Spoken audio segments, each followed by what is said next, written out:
cinta Kau Yesus,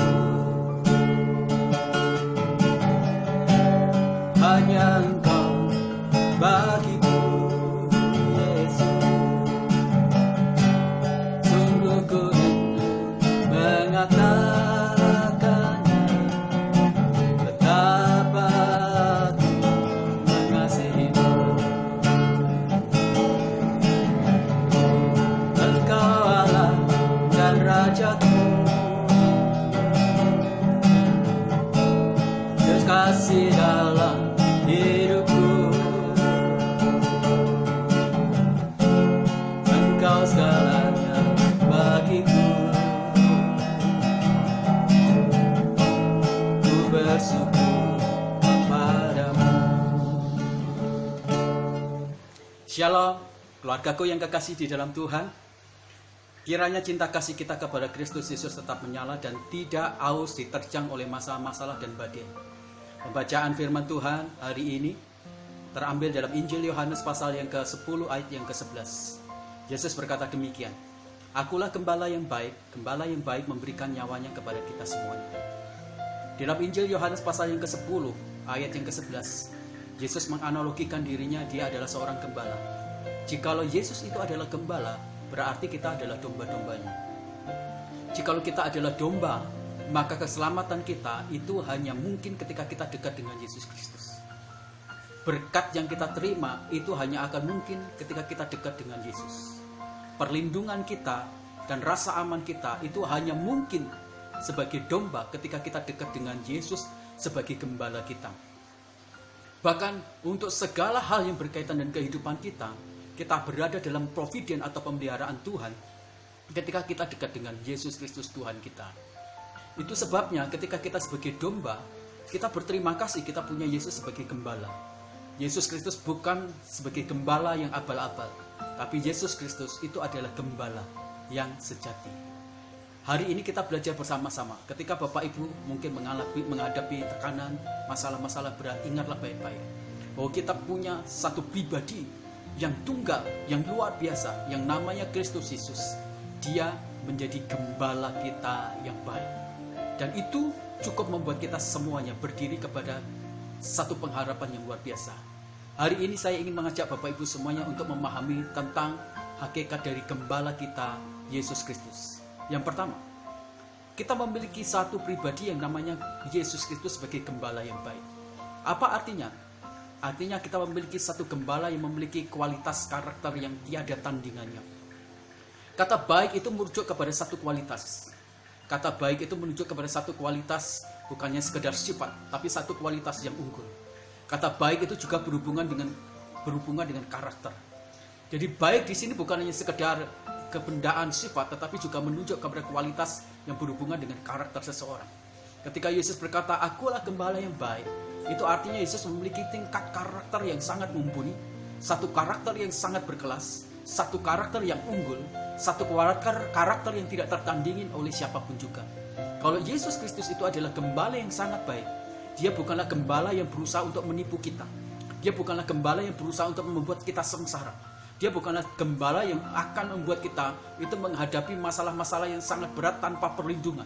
Dia bukanlah gembala yang membiarkan kita berada dalam ancaman-ancaman yang membahayakan kita. Dia juga bukan gembala yang abal-abal yang ketika kita menghadapi masalah langsung tinggalkan kita. Bukan. Dia adalah gembala yang baik. Dia mendampingi kita. Dia bersama-sama dengan kita. Tapi ingat, gembala yang baik itu bukan hanya bicara tentang esensi kasih, esensi perhatian. Gembala yang baik itu juga bicara tentang penghakiman, peneguran, pendisiplin yang luar biasa. Kalau kita gembala yang baik, kalau Yesus itu adalah gembala yang baik, diharapkan kita itu kemudian akan tumbuh menjadi domba-domba yang baik. Tapi seringkali dalam fakta-faktanya, kita seringkali tidak menjadi domba, kadangkala kita lebih mirip seperti kambing. Kita seperti tidak tunduk pada otoritas. Nah, dalam fase-fase ketika kita menjadi domba seperti kambing yang tidak tunduk, maka gembala yang baik tidak hanya berbicara tentang baik dalam bentuk kasih, dalam bentuk elusan-elusan, tetapi gembala yang baik itu bicara dengan keras, bertindak dalam tekanan-tekanan pendisiplinan yang luar biasa. Ada beberapa senjata atau tongkat yang dimiliki oleh seorang gembala. Tongkat yang panjang itu digunakan ketika seseorang atau domba itu mungkin jatuh, dan tongkat panjang itu dipakai untuk mengait, untuk menariknya sampai ke atas. Ada juga tongkat yang besar untuk melindungi sang gembala itu dan juga domba-dombanya dari ancaman binatang-binatang buas yang berusaha memangsa domba. Tapi ada satu tongkat khusus yang kecil tetapi juga cukup besar. Itu dipakai untuk memukul domba-domba yang tidak bisa diatur. Nah, gembala yang baik itu bukan hanya mengasihi tetapi memukul, mendisiplin, supaya akhirnya kita menjadi domba yang tunduk dan taat. Domba yang tidak bisa diatur, dilempar dengan tongkat itu sehingga patah kakinya. Dan bagaimana cara menyembuhkannya? Gembala yang baik itu akan mulai membebat dan kemudian menggendongnya terus. Dan ketika dia digendong oleh gembala itu, dia memiliki hubungan semakin dekat. Dia kenal suara, dia kenal hati. Nah, bersyukur bahwa kita punya gembala yang baik yang tidak membiarkan kita dalam segala situasi. Ketika kita berada dalam masalah, dia tidak membiarkan kita. Tapi ketika kita berbuat jahat, berbuat dosa, berbuat segala sesuatu yang melanggar, dia baik dengan cara dia mendisiplin kita. Maka bersyukurlah kita punya gembala yang baik, gembala yang berkualitas, gembala yang memiliki karakter yang luar biasa. Hari-hari ini Bapak Ibu, ada dua hal yang seringkali membuat beberapa orang salah tafsir. Ada begitu banyak orang-orang pengikut orang-orang Kristen yang terpesona kepada seorang gembala hanya karena mereka memiliki khotbah yang bagus, kemampuan bahasa roh katanya. Bukan hanya kemampuan bahasa roh, melakukan nubuat-nubuat, entah itu benar atau tidak. Bukan hanya itu, ketika dia melakukan spektakuler. Jadi orang mendekat, percaya, kagum. Tapi begitu mereka mendekat dan mereka melihat kehidupan secara real, ternyata mereka kaget. Kenapa? Karena ternyata mereka bukan gembala yang baik, akhirnya mundur. Tapi sedikit dari beberapa orang-orang Kristen yang mencari gembala yang berkarakter. Gembala yang berkarakter mungkin mereka tidak memiliki kemampuan bahasa roh. Gembala yang berkarakter mungkin dia tidak memiliki khotbah-khotbah yang bagus. Gembala yang berkarakter mungkin juga dia tidak memiliki nubuat-nubuat atau lubuat-lubuat.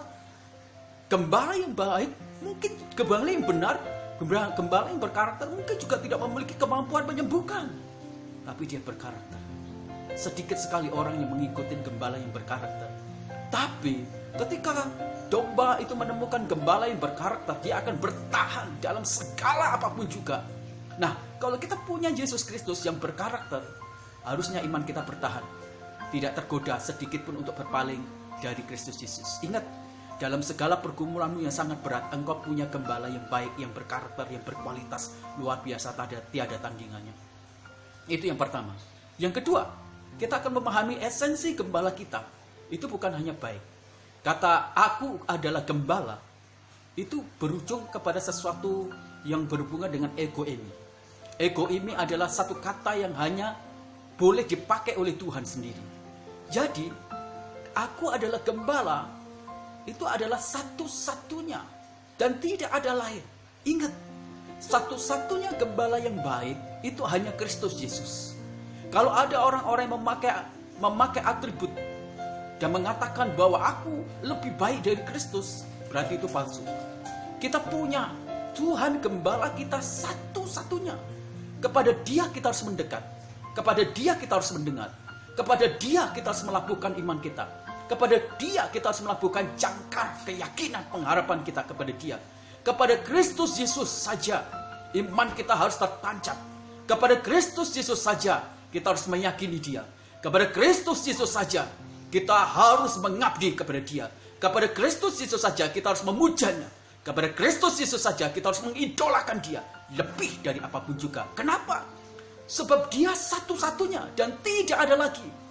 Tidak boleh kata ego ini dipakai oleh manusia.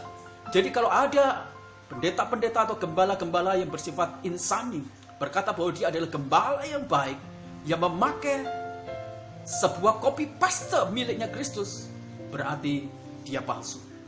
Yesus itu asli, satu-satunya gembala yang baik.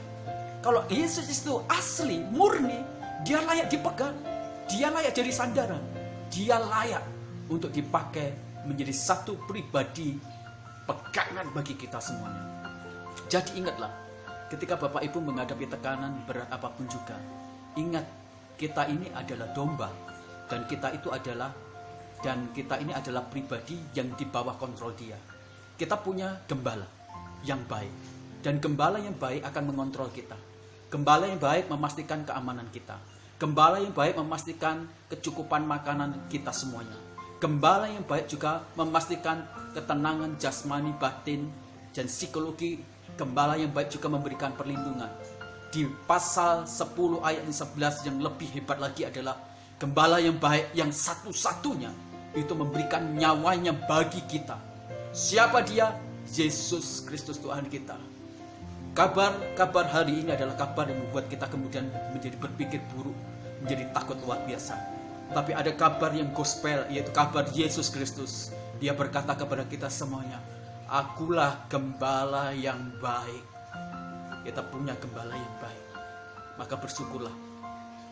Hidupmu itu akan aman, nyaman, terlindungi, tercukupi ketika engkau semakin dekat dengan gembalamu. Bukan menjauh. Jangan menjauh dari Kristus Yesus Tuhan. Jangan hatimu jauh, jangan pikiranmu jauh. Dekatlah kepada Kristus Yesus Tuhanmu. Hari-hari ini kau lihat apa yang menjadi bagian diyakini oleh orang dengan kekuatan, kekuasaan, kepintaran, kecerdasan, ilmu, teknologi, high-tech apapun juga, bahkan harta kekayaan tidak bisa menolong. Dan hanya satu-satunya, yaitu gembala yang baik, Yesus Kristus. Saya berdoa supaya kita sadar diri. Kita adalah domba. Kita bergantung mutlak sepenuhnya kepada Yesus Kristus Tuhan kita. Sang gospel, sang berita yang baik itu, yaitu Yesus Kristus Tuhan kita. Saya tahu Bapak Ibu sedang menghadapi masalah, tapi saya percaya gembala kita itu mendampingi kita, menggendong kita bahkan ketika kita sudah tidak kuat jalan, supaya kita makin mengenal Dia. Saya ingin berdoa buat Bapak Ibu yang sedang menghadapi pergumulan berat. Bapa di dalam surga, kami berdoa untuk keluarga kami yang sedang punya pergumulan berat. Mereka yang sedang mengalami masalah-masalah di bisnis dia, imbas corona ini. Mereka yang sedang usaha mereka sedang menurun, bahkan mungkin sedang tutup. Omset mereka sudah tidak mungkin bisa dikejar. Mereka mungkin bukan hanya nol, tapi minus. Tuhan, Engkau memberikan kekuatan iman pada mereka. Sadarkan supaya mereka dekat dengan Engkau sebagai sang gembala itu. Supaya Tuhan mereka dapat memiliki solusi dan terobosan-terobosan yang luar biasa. Tuhan, kami tahu kalau Kau gembala yang baik, Engkau akan terus-menerus memelihara kami. Berkati saudara-saudara dan keluarga-keluarga kami sedang sakit, jamah dengan kekuatan, kesembuhan dan mujizat-Mu. Tuhan, berkati saudara-saudara kami yang memiliki pergumulan-pergumulan berat. Tuhan, Engkau campur tangan. Kami berdoa untuk virus corona yang terjadi di Indonesia dan seluruh dunia. Tuhan, berbelas kasihanlah Kau kepada kami manusia dan dunia ini, supaya pada akhirnya virus ini segera cepat berakhir, dan kami juga bisa melakukan aktivitas, dan kami tidak mau menjadi orang yang licik. Ketika kami berhadapan dengan masalah, kami mendekat. Setelah tidak ada masalah, kami menjauh. Tapi kami ingin hari ini dipulihkan lagi untuk mencintai dan mengasihi Engkau. Tuhan, pulihkan juga dokter-dokter yang menangani, perawat-perawat dan obat-obat, supaya dipakai semuanya dapat menjadi saluran untuk membuat mereka menolong, dan akhirnya para dokter dan perawat dan obat-obatan dapat mengurai bagi orang-orang yang sedang dilanda sakit corona ini. Tuhan, kami juga berdoa untuk bangsa dan negara kami, pemimpin negara kami, presiden kami, yang Kau memberkati dengan hikmat marifat, supaya dia benar-benar bisa menelurkan kebijakan-kebijakan yang melindungi bangsa Indonesia. Berkati dengan kekuatan ekstra kesehatan, perlindungan yang datang dari Tuhan. Berkati kota kami, berkati gereja-gereja Tuhan, supaya mereka dipulihkan, dibangkitkan lagi. Dan berkati jemaat kami, supaya mereka makin menyadari bahwa mereka harus mencintai Tuhan, dekat dengan gembala agung itu. Kalau mereka ingin selamat, kalau mereka ingin tenang, kalau mereka ingin nyaman, kalau mereka ingin tercukupi, terlindungi dalam segala sesuatu. Yesus Kristus sang gospel itu, kabar baik itu, biarlah itu terus-menerus menjadi satu sentral dalam hidup kami. Dalam nama Tuhan Yesus Kristus kami berdoa. Haleluya. Amin. Shalom.